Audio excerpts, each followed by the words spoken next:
అందరికీ నమస్కారం. ముఖ్యంగా తెలంగాణ రాష్ట్ర ప్రజలు అందరూ జాగ్రత్తగా ఉండాలి. ఎందుకంటే తెలంగాణలో భారీ నుంచి అతి భారీ వర్షాలు కురుస్తున్న సమయం ఇది. అందరూ ప్రజలు అప్రమత్తంగా ఉండాలి. ముఖ్యంగా మెదక్, కామారెడ్డిలో వర్షం చాలా భయంకరమైన వర్షం కురుస్తుంది. అక్కడ చాలా ఇబ్బందులకు గురవుతున్నారు పబ్లిక్ కూడా. అయితే దీన్ని బేస్ చేసుకొని సిరిసిల్ల శాసనసభ్యులు అవగాహన లేకుండా మాట్లాడుతున్న కేటీఆర్ ఒకటి గుర్తుపెట్టుకో. వర్షాలు పడేటి అనేది అది ప్రకృతి వైపరీత్యం. దానికి ప్రభుత్వం అప్రమత్తంగా ఉంది. ఎప్పటికప్పుడు సీఎం గారు మరి రేవంత్ రెడ్డి గారు కలెక్టర్లతోని, ఇక్కడున్న ఎస్పీలతోని, రెవెన్యూ సిబ్బంది అందరితోని కాన్ఫరెన్స్ నుండి మాట్లాడుతూనే ఉన్నాడు. ఎప్పటికప్పుడు ఆరాధిస్తున్నాడు సమస్యలపైన కూడా.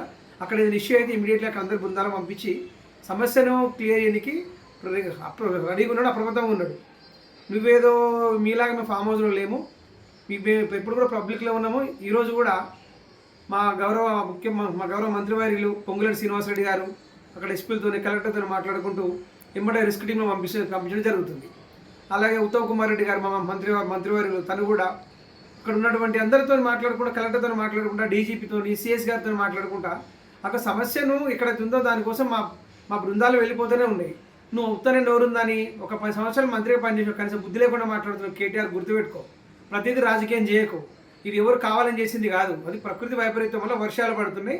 మా ప్రభుత్వం, మా నాయకులు, మా ముఖ్యమంత్రి, మా మంత్రులు, మా క్యాబినెట్ మొత్తము, మా సీతక్క కానీ అందరూ మంత్రివర్గం మొత్తం పబ్లిక్లో ఉండి ప్రతిదీ అప్డేట్ తీసుకుంటుంది. అక్కడ ఉన్న మంత్రులు, కలెక్టర్లతోని, సిఎస్లతోని, ఎస్పీలతోని, ఇక్కడ రెవెన్యూ డిపార్ట్మెంట్తోని అప్రమత్తంగా ఉండి అందరూ అక్కడ జాగ్రత్త ఉండాలి. ప్రజలు కూడా జాగ్రత్త ఉండాలి.